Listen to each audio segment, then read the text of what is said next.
Hello. Welcome to the webinar, Taking Care of Your Family, Taking Care of Yourself. My name is Ann Palmer, and I'm a faculty member at the Carolina Institute for Developmental Disabilities at the University of North Carolina. I'm also the parent of a son with autism, and I've worked with families professionally for over 20 years. I want to thank the Simons Foundation for inviting me to do this webinar today. I'm sure that those of you who are listening, we may not share the exact same diagnosis for our children, but one thing I've learned in my work with autism and developmental disorders is that parents of children with special needs share a really strong connection. And that connection really doesn't have to do with the particular diagnosis or the functioning levels of our kids. It doesn't really have to do with what kind of class our child may be in school or what therapy we may use to help our child. That connection that we have happens because we understand. We understand how a diagnosis can change your life and how scary and sad and confusing it can be. But we also understand the joy and the celebration that comes when our child accomplishes something important. And that's what connects us. And I'm really grateful to be able to connect with all of you today. My son Eric is now 32 years old. And one of the luxuries of being an older parent is that I can now reflect back on my life with Eric. And with this longer view, I'm able to see not only how my son has changed over the years, but also how being Eric's mom has changed me. And not only what I've lost from this experience, but also what I've gained from my experience as Eric's mom. So I want to start off by introducing my son to you. This is Eric. And he was our first child of 3 children, and he was a very easy baby. We really had no clue that anything was wrong or different. And our journey started when Eric's preschool teacher called me at home one night. She was worried because Eric wasn't responding when she called his name, and he was often ignoring the other kids in the class and what was going on in the class. And she thought he might have a hearing problem. I didn't think he had a hearing problem, but I didn't want to ignore her concerns, so I took him for a speech and hearing evaluation. And it was there after the evaluation that the speech clinician said to me, "Have you ever heard of autism?" This was 30 years ago, and Eric was 2, almost 3 years old, and the picture on the right is Eric around then. The picture of autism in my mind 30 years ago was of a child sitting in the corner rocking, oblivious to everything going on around them. And that didn't describe my little boy.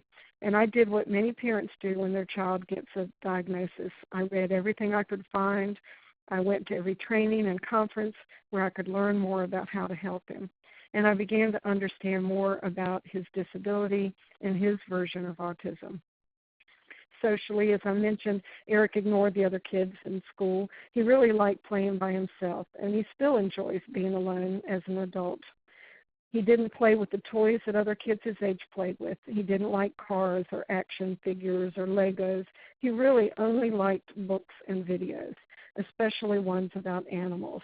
My husband and I call this time in our lives when Eric was little our National Geographic phase of our lives, because we owned every National Geographic video that you could buy, and Eric would watch them over and over again.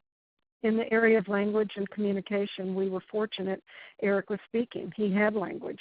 He could name anything I'd point to in a book, but he wasn't putting words together into sentences at the age he should have been doing that.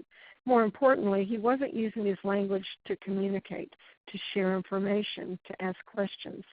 I think the most difficult aspect of autism for us as a family was Eric's insistence on routines and sameness. He was very rigid. He wanted everything done the same way each time, and he'd have huge meltdowns if something changed or something new happened.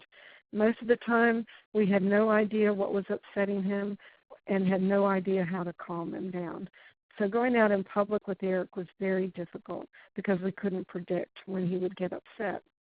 The early years were by far the hardest for us, but things improved over time as Eric developed more language and he began to understand more, and as I became more knowledgeable about how to help him. And I want to remind all of you listening today that our children, no matter what their diagnosis, are lifelong learners. Early intervention is a wonderful thing, but the early years are not the only time that our children learn. You will be surprised by how many skills your child will learn during adolescence, during adulthood, They continue to learn throughout their lives, and we can't possibly predict when our children are little what they're going to be able to accomplish as adults. Eric accomplished much more than I ever could have imagined when he was first diagnosed at the age of 2. He spent several years in a self-contained autism class when he first went into public school, and those were the best years he ever had. There in that smaller setting, he learned those skills he would need to be successful in the regular education classes that he later entered. He was able to stay in the regular ed setting for most of his school career. He graduated from high school with a high school diploma, and he attended college. This is one of my favorite pictures. This was taken on Mother's Day of 2006 when Eric graduated from North Carolina State University. Eric now lives in his own apartment, and he really needs only minimal support. He works a full-time job with benefits in an environment where he's accepted and appreciated. Eric still has autism, and he'll always have autism. He doesn't have friends. He needs quite a bit of support in his job, and he still struggles at times because of his disability. But I've found that the differences that challenge him are also what make him the unique and interesting and fun person that he is. And despite his challenges, I believe, and I think you'd agree, that his story is a success story. And now I want to tell you another success story. This is my good friend's son, Justin. Justin is nonverbal. He has a genetic disorder, an intellectual disability, a seizure disorder, and autism. In school, Justin was always taught in self-contained classrooms and always required a one-to-one aid. The schools would give him a one-to-one aid without the parents asking for that, if you can imagine. So that tells you a little bit about how challenging he was. He was very challenged with his aggressive and self-injurious behaviors. Because he couldn't figure out how to tell others what he needed, he communicated almost exclusively by tantruming and meltdowns. His progress was very slow, but he gradually developed more functional, nonverbal communication skills, and his behavior became more predictable. Justin is now 36 years old, and about 10 years ago he moved to a home in a residential farm community designed for people with autism. If you visited the farm today, you'd see that Justin is very different from that child I just described. His challenging behaviors have greatly decreased, and he's considered the unofficial Walmart greeter at the farm where he lives. He's loved by the staff, and he's happy, as you can see from this picture. He's part of a great community, and he leads a productive life. He, too, has been successful. So Eric and Justin have both had successful lives with the same diagnosis, but very different forms of autism. In looking back, one lesson I've learned is that success doesn't have to be based on how far our kids go in school or whether they can live independently as adults.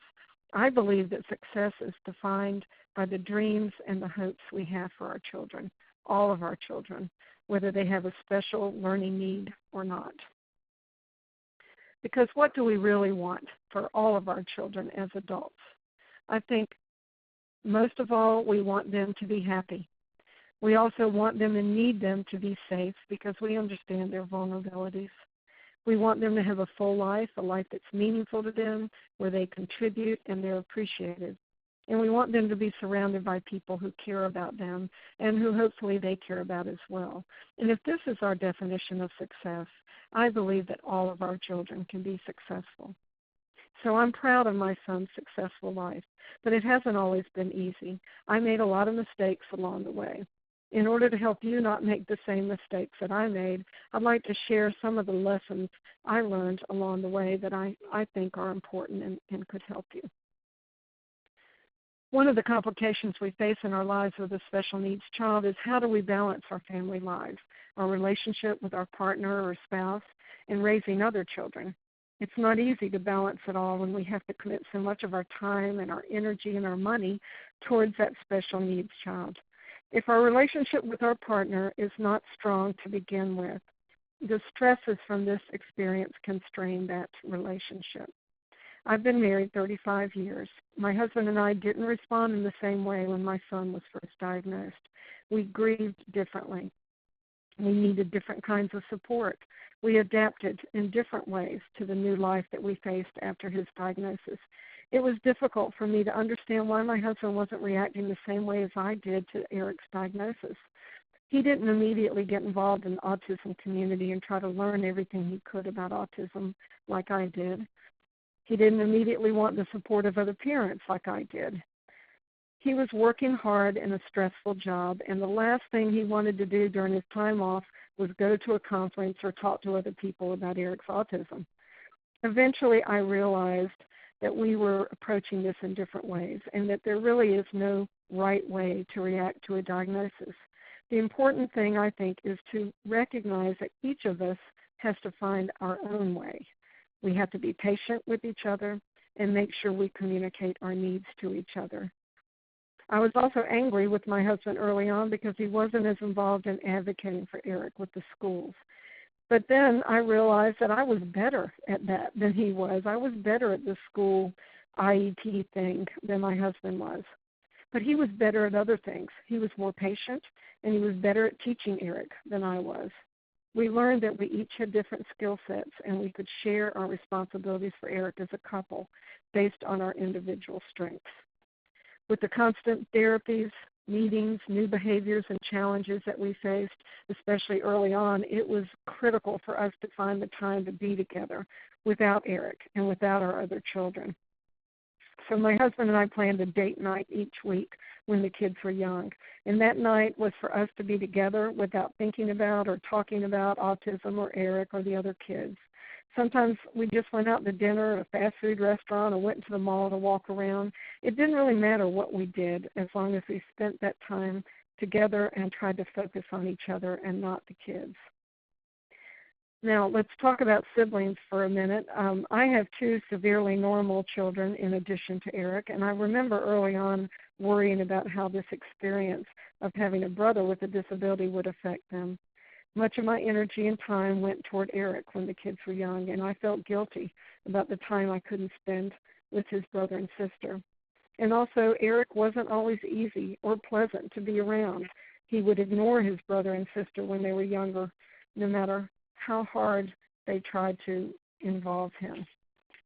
And he was very unpredictable in public, as I mentioned earlier. And I know there were times when he'd have meltdowns or odd behaviors in public, and he would embarrass them.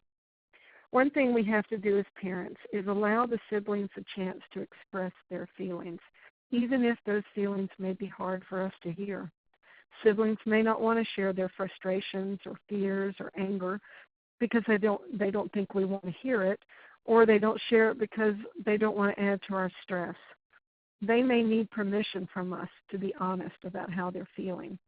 And whatever feelings the siblings may be experiencing, they need to feel safe sharing those. And it's also important that we let them know that sometimes we feel those same things. We get frustrated. We get embarrassed too. One strategy that worked well for us with Eric's siblings was to make sure they had something special just for themselves. For his sister, Sarah, it was dance, and for his brother, Philip, it was karate. And these activities were ways we celebrated them and focused on them. It had nothing to do with their brother or autism. Now, to be able to do this, of course, we had to divide and conquer at times. I would sometimes stay home with Eric, and my husband would take the kids to their activities, or vice versa. We didn't always expect to do all family activities together, and that was okay. I also discovered over the years that how we as parents respond to having a child with special needs can provide an excellent model for our children. The way we relate to our child with a disability can have a powerful influence on how the siblings cope. I love this quote from Stephen Covey. It reads, "The key to your family culture is how you treat the child that tests you the most.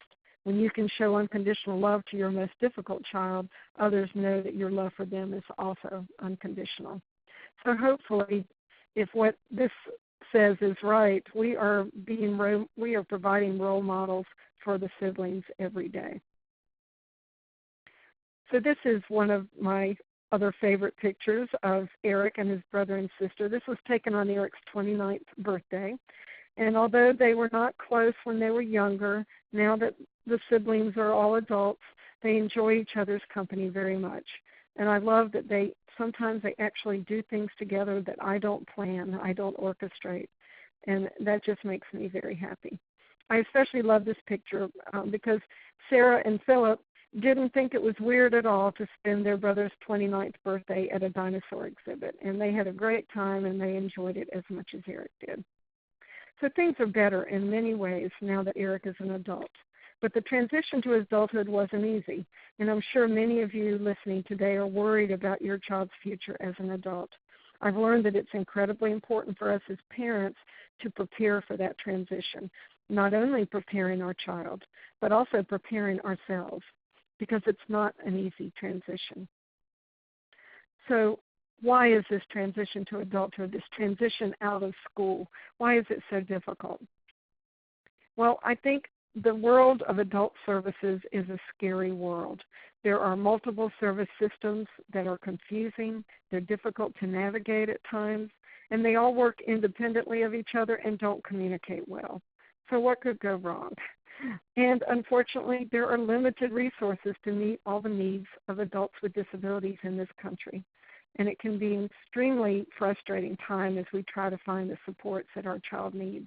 So that makes this transition difficult as well.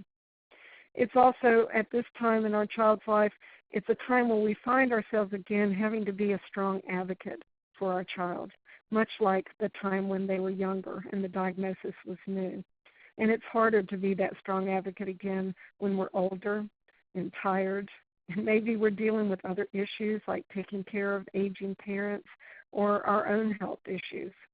The transition to adulthood for our child is also difficult because it requires us to step out of our comfort zone, to take risks again, and this is something that's always stressful.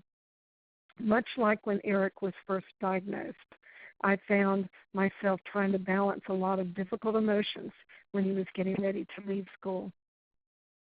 This letting go process brings these same emotions back up to the surface. We again may be feeling afraid for our child and for their future.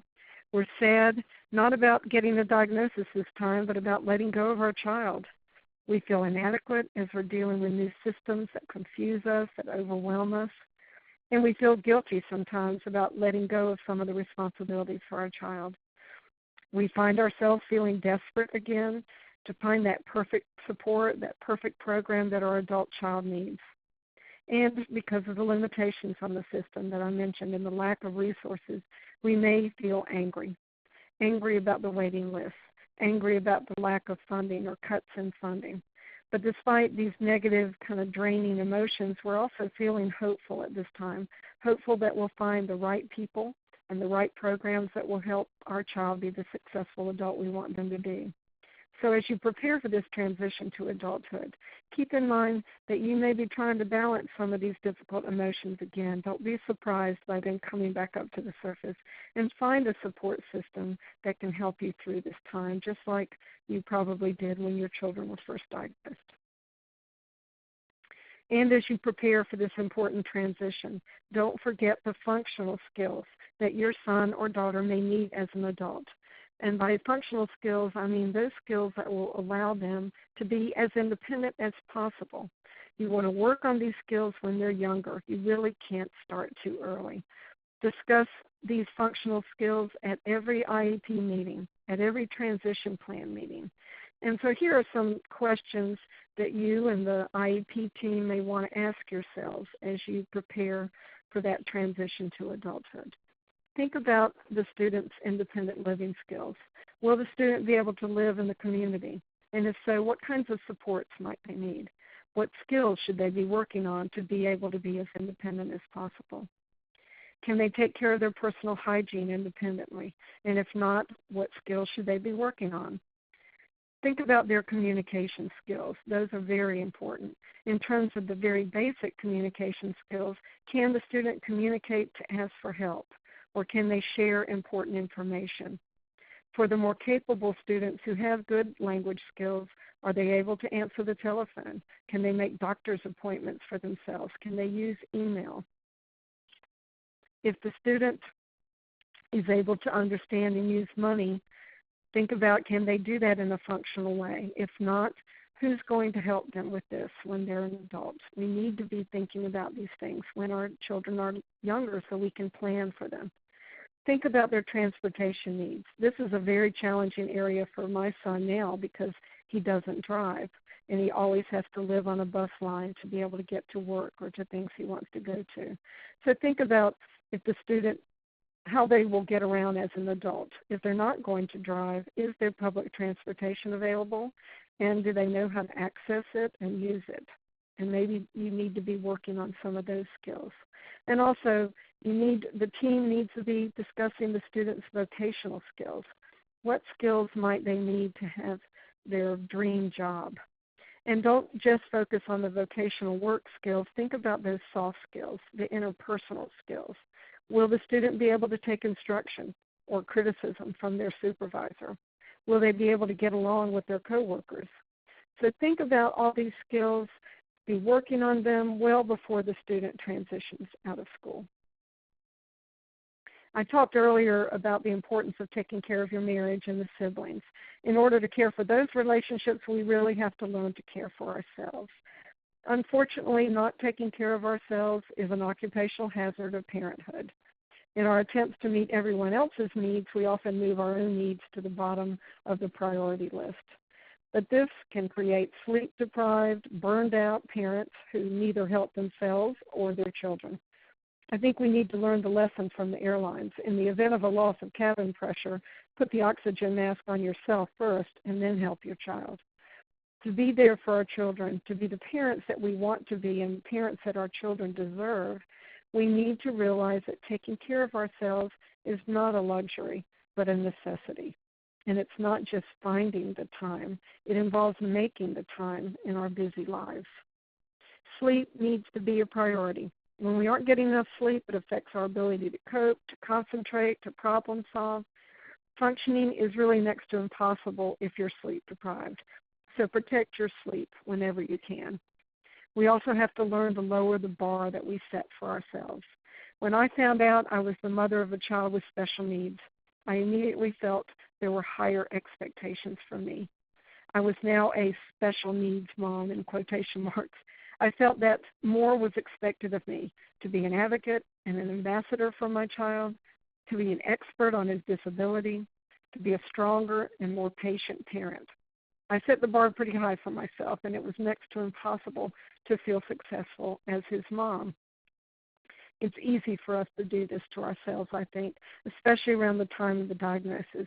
We feel like we have to make up for lost time. We have to find the right therapy and strategy, the right program at school, because if we don't, our child's life will suffer. But it's really okay to be a good enough parent. Do what you need to do for your child. Don't get me wrong. You want to do what you have to do. But also always think about what makes sense for you and for your family. You don't have to do everything, and you don't have to do everything today. This journey is a marathon, not a sprint. You have time, and you won't be a perfect parent, and you don't need to be. All of our choices and decisions will not be the right ones, and that's okay because we'll learn from our mistakes. A friend of mine once said to me, I defined a good day as one where the kids were sort of dressed, sort of clean, and sort of happy. I really love her outlook. She also told me that she didn't worry about a messy house when people came over because she figured it would make her friends feel better about the state of their houses. I like that, her perspective so much. Another key to taking care of yourself is to develop a support system that helps you.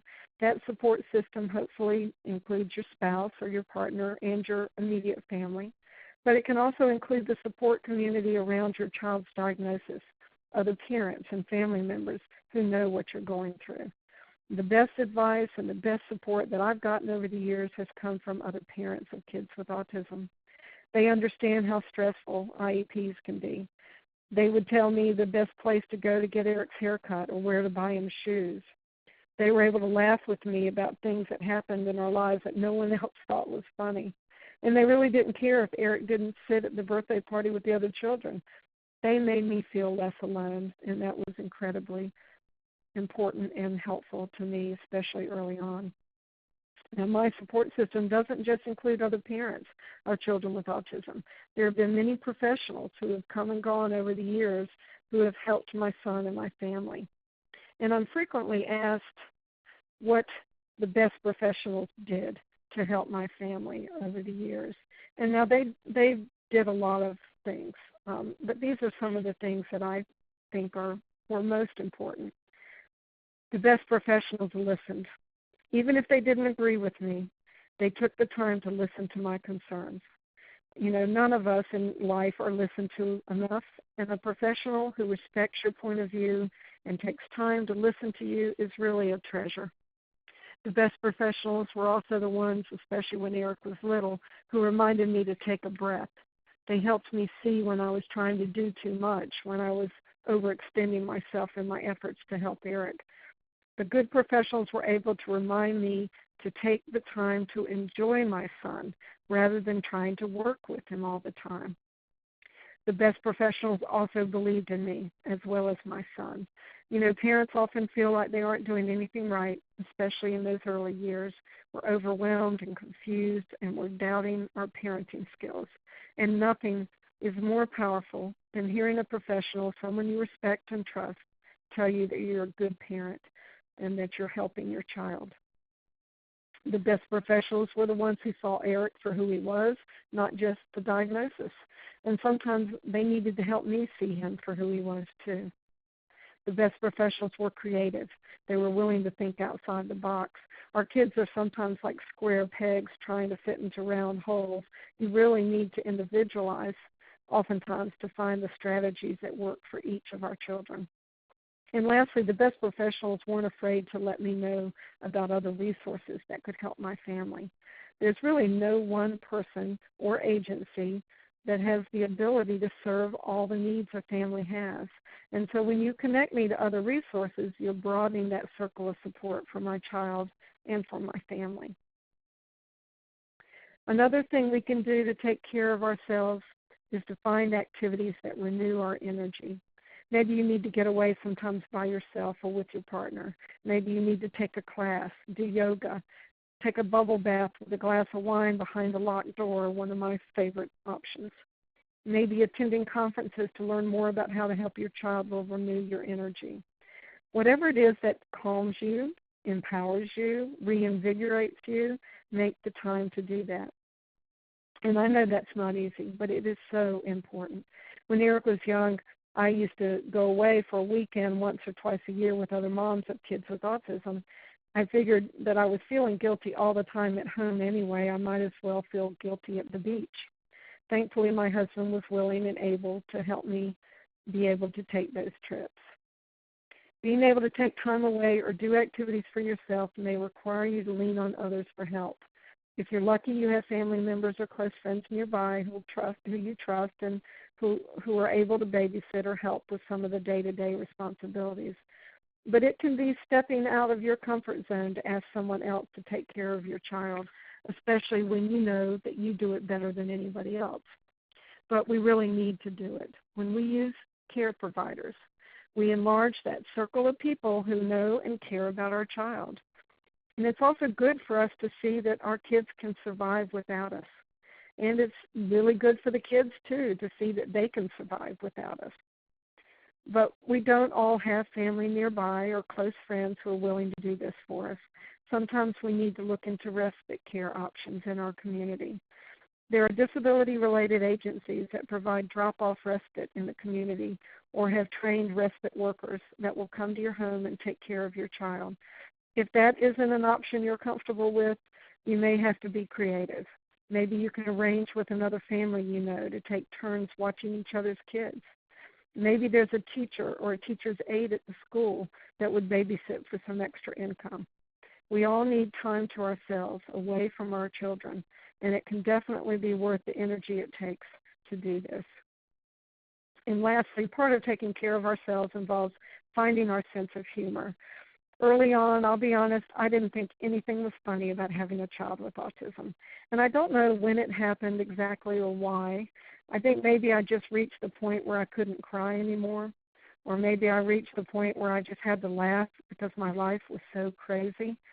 And I want to share a couple of my favorite funny stories with you today to inspire you to reclaim your sense of humor. This first story took place when I was working with Eric during the summer before he was going to college. I was trying to teach him things he would need to know in college, things he had never done before that I knew he would have to be able to do. So we had a series of meetings that summer on different topics, and I'd write them on the calendar and let Eric know what we were going to talk about. We talked about a lot of different things. We talked about health issues, how to know when he was sick, what to do, where to go. We talked about safety, how to be safe walking on campus at night. We talked about self-help skills, doing laundry, taking care of his hygiene, those kind of things. We talked about study skills, taking notes during a lecture, how to know when he might need help academically in a class. And one of the topics we talked about was time management, something that I was told by several people is a very difficult area for all college students. When do you work? When do you play? How do you manage your free time in college? So during this talk on time management, I suggested Eric make a written list of things he could do during his free time at college. Now I waited first to see if he would suggest something, and he didn't have any ideas, and so I started.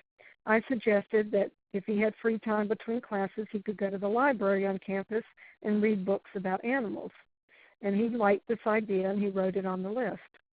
I also suggested he could go to the nice park across from campus on a pretty day to walk around, and he also liked this suggestion, and he wrote it on the list. Now, as he was writing, he started smiling. So I was excited because I realized he was getting ready to say something. He was going to actually participate in our conversation. So he finished writing. He looked up at me with a big smile on his face, and he said, "And if I have a girlfriend, we can have sex during our free time," which he wrote on the list, and which brought up another talk on another day about safety. You really have to appreciate how honest our kids are, brutally honest our kids can be. It really can be funny. So this next funny story was contributed to my book about parenting from my good friend and fellow mom, Terry Myers, about her son, Dallas. And before I read the story, I have to tell you that Terry is one of the most positive people I have ever met. She can find something positive in every situation. I love hanging out with her. As you'll see from Terry's story, you will see this is a perfect example of her positive attitude. When Dallas was 3 and still nonverbal with a diagnosis of autism, I decided to take him to a new mall. We ended up in Sears. I had my 13-year-old son with us along with my nephew of the same age. As we were shopping, my son noticed that Dallas was missing. We didn't know our way around this new store, so we panicked and split up, running in different directions to look for him. My heart raced because I knew that he couldn't even tell anyone his name. I found the store manager, and he alerted security. At last, the other boys came running up the escalator, shouting that Dallas was downstairs. The boys ran ahead of me and led me past the toy department, no Dallas there. They led me over to the plumbing section. There, in the middle of the plumbing section, sat my baby boy on a display toilet with his disposable diaper dangling around his ankles. My heart raced as this was the first sign ever that he was interested in toilet training. I was thrilled. Of course, the boys were totally embarrassed as a crowd of onlookers gathered. I helped Dallas down off the toilet and discovered he'd had a bowel movement in the toilet. Dallas looked at me and said, "Dallas, make doo-doo." This was the first time I had ever heard his voice. From the crowd, an angel of a man who wore wingtips and carried a very expensive briefcase handed me a monogrammed handkerchief to wipe Dallas. I proudly did so. What a glorious day. So you can see why I like hanging out with Terry. If that had happened to me, I would have wanted the earth to open up and swallow me, but not Terry. She was excited that he was getting toilet trained and he was talking, and it was thrilling. The postscript to this story is that Terry struck up a relationship with that store manager, and she later introduced him to her cousin, and they got married. So take these stories to heart and try to find that humor in the craziness of your life. It really helps. I want to end today with my favorite picture of my 3 kids. This was taken many years ago at Duke Gardens in Durham, North Carolina, where we lived. I stepped back to take the picture, and Eric, without any prompting from me, reached out and put his arms around his brother and sister. He had never, ever done this before. He typically doesn't like to be touched or to touch other people. Also, if you can see in the picture, hopefully you can, he's smiling in the picture. And Eric is notorious for not liking to have his picture made, and he's always frowning in his pictures. So I'm looking through the camera lens, and I'm seeing my son smiling with his arms around his brother and sister, and I'm thinking to myself, who in the hell is this child? But I was able to catch this moment in time, and I'm so glad I did. What this picture reminds me is that no matter how well I understand my son's disability, no matter how well I think I understand my son, he always surprises me. Now, they aren't always good surprises like this one, but they often are. I hope for all of you listening to this webinar today that you'll find lots of good surprises in store for you like this one. Here are my books if you're interested. Thank you so much for listening today, and I hope this has been helpful to you.